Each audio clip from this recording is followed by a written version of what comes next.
Hello વિદ્યાર્થી મિત્રો, આપ સૌનું આપને યુટ્યુબ ચેનલ પર હાર્દિક સ્વાગત છે. તો આજે હું તમારા માટે લઈને આવી ગઈ છું ધોરણ 11 વિષય ઇંગ્લિશ યુનિટ 1 એનું read 1 the journey of my life from earth two Everest ના કોમ્પ્રિહેન્શનની સંપૂર્ણ સમજૂતી, તે પણ આપણી નવી બુક પ્રમાણે. તે પહેલાં તમે જો આપણી ચેનલને લાઇક શેર અને સબસ્ક્રાઈબ ન કરી હોય તો તે જરૂરથી કરી દેજો. તો ચાલો આપણે આ તમામ પ્રશ્નોના ઉત્તરોની સમજૂતી મેળવીએ. આપણા કોમ્પ્રિહેન્શનનો ફર્સ્ટ ક્વેશ્ચન છે, answer the following questions in your own sentences. અહીં નીચે આપણને કેટલાક ક્વેશ્ચન્સ પૂછ્યા છે, તો આપણે તેના આપણા શબ્દોમાં જવાબ લખવાના છે. તો અહીં આપણને પહેલો પ્રશ્ન પૂછ્યો છે, do you think Arunima is exceptionally brave? Why? તો આપણે આન્સર લખી શકીએ કે yes, I think that Arunima is exceptionally brave because she fought back against some thugs who were trying to snatch her gold chain on a train, and she was thrown out of the speedy train. She lost her leg, yet she dared to climb Mount Everest with an artificial leg with great courage and confidence. She would overcome her handicap and do the impossible task. એના પછીનો second question છે, what inspiration do you get from Arunima? Answer, Arunima is great source of inspiration of hope, courage and confidence for all. The way she fought back against the thugs on the train show her boldness. Even after losing her leg, she was determined to scale Mount Everest with an artificial leg, and she proved it. This is an uncomparable example of courage. તો હવે એના પછીનો third question છે, write some phrases in praise of Arunima. Answer, some appropriate phrases in praise of Arunima are as following, an epitome of courage, a great fighter of life, a source of inspiration, an exceptional example of hope, a shiny in true spirit, a trendsetter, a record maker, etc. મારા વહાલા વિદ્યાર્થી મિત્રો, તમે આ જે video જોઈ રહ્યા છો તેને થોડું આમ નીચે કરવાનું થશે, અને આપણે ચેનલ જે છે મિત્રો ખાસ તેને સબસ્ક્રાઇબ કરી અને બાજુમાં જે હાઈપનું બટન આપેલું છે તેના પર એક વખત સિમ્પલી ક્લિક કરી દેવાનું છે. ક્લિક કરશો એટલે તમને જે હાઈપનું હોય એ ઓપ્શન આપશે, તેના પર તમારે એક વખત મિત્રો હાઈપ આપવાની થશે. તો હવે એના પછીનો ફોર્થ ક્વેશ્ચન છે, do you know anyone in your family or neighbourhood who has done something very great or very brave? Describe it briefly. તો આપણે આન્સરમાં લખી શકીએ, yes, I know a girl, Manisha, in my neighborhood. It was afternoon and everybody in our society was enjoying their siesta. Taking the opportunity, a thief entered Manisha's house. Her father was at his workplace and her mother was resting in her bedroom. Manisha was doing some study work in her room. The thief rushed into her mother's room, woke her up, and holding a big knife close to her neck, demanded keys of their safe. Hearing the notes, Manisha came out of her room and showed the thief treating her mother with a knife. Without wasting a single moment, she aimed and threw a small flower pot at his raised hand with knife. With this sudden attack, the knife dropped from his hand, and she was so much frightened that he took to his heels. Thus, Manisha saved her mother's life. What a brave girl! તેના પછીનો fifth question છે, suppose you were in the train compartment near Arunima, what would you have done?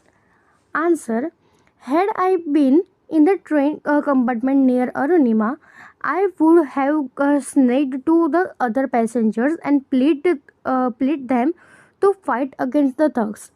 If all of them had come together and attacked the thugs, we could have saved Arunima from being thrown out of the train. Sixth question છે, what would have happened if all passengers had stood by Arunima in the train? Answer, if all the passengers had stood by Arunima in the train, Arunima might have been saved from being thrown out of the train. Besides, the thugs might have withdrawn themselves, seeing the passengers standing in defense of Arunima. The thugs might have escaped, fearing that those standing by Arunima would attack them to defend Arunima. Seventh question છે, you were a judge, what punishment would you give to the four young men? If I would a judge, I would have sentenced them for all at least 5 years of rigorous imprisonment. Since all the four ones were attacking a helpless, lonely girl, they deserved to be punished severely. Their act of throwing the girl out of a moving train was a sheer, brutal act, and they must not be spread at any cost. તો હવે એના પછીનો આપણો question છે, what steps should be taken to stop such side incidents? Answer, the awareness and sensitivity of co-passengers mattered a lot in the sad incident of Arunima. If co-travelers were sensitive and courageous, unitedly they could have scared the thugs attacking a single helpless young girl. Secondly, armed railway policemen should be deployed almost in each compartment to deal with such situations. Thirdly, digital surveillance should be installed in almost each compartment to observe the doing on inside. If something wrong is observed, immediately help should be rushed. એના પછીનો 9th question છે, arise, awake and stop not until the goal is reached. Explain the famous thought of Swami Vivekananda in the light of Arunima's enthusiasm for reaching her goal. Answer, Arunima lost one of her legs in an unfortunate incident, but it never affected her spirit. Her dream was to scale Mount Everest. An artificial leg was fitted and she rose once more to fulfill her dream. It was almost impossible for a mountaineer to climb with only one leg. Still, she did not lose courage and went on trying to scale different heights and collected enough confidence to reach her goal. Finally, she could manage to be at the top of the world. Thus, she literally followed the thought of Swami Vivekananda and proved it to be worth the practicing. તો હવે એના પછીનો આપણો second question છે કે identify the scene number from its short description and write the scene number.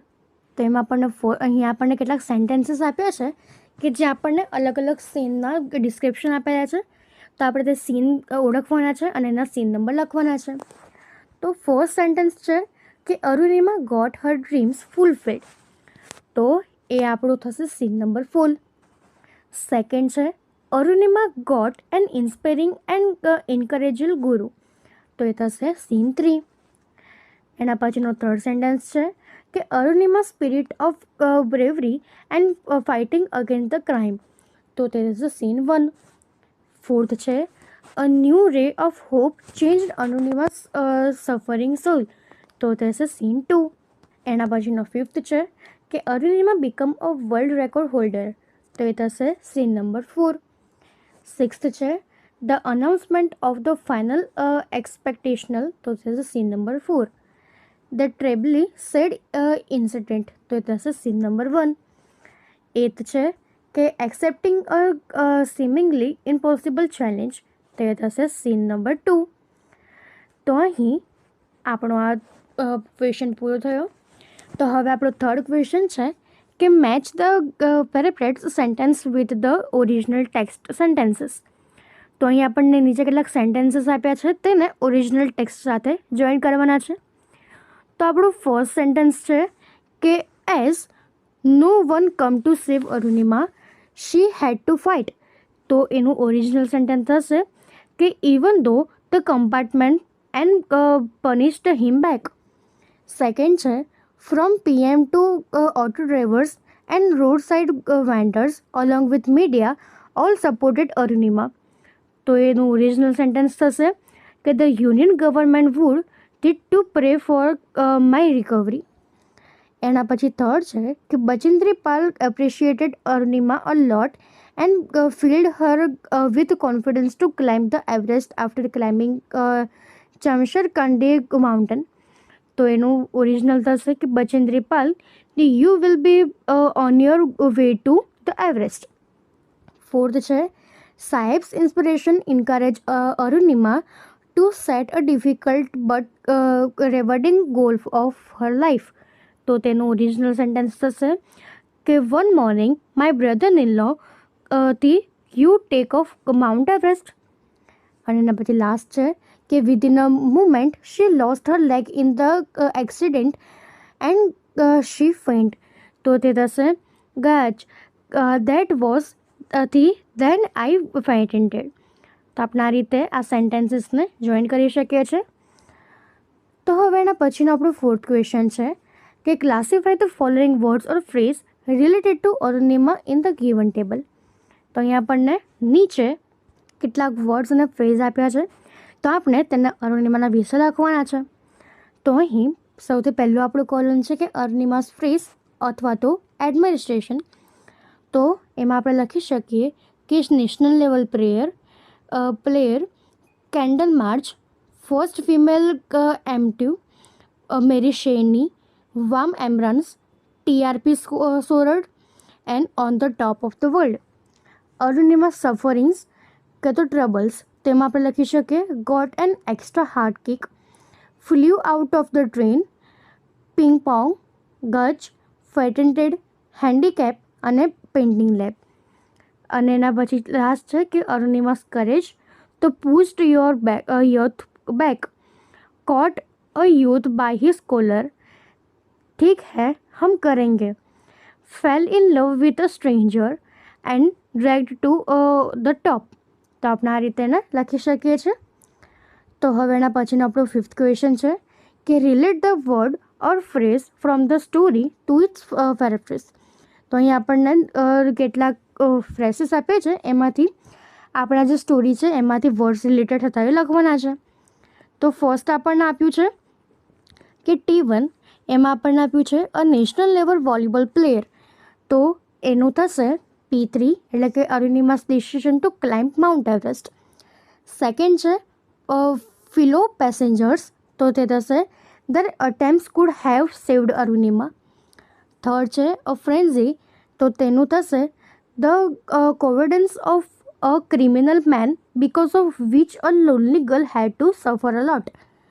Fourth છે hope, courage and inspiration, તો તેનું થશે કે what the four sense are about.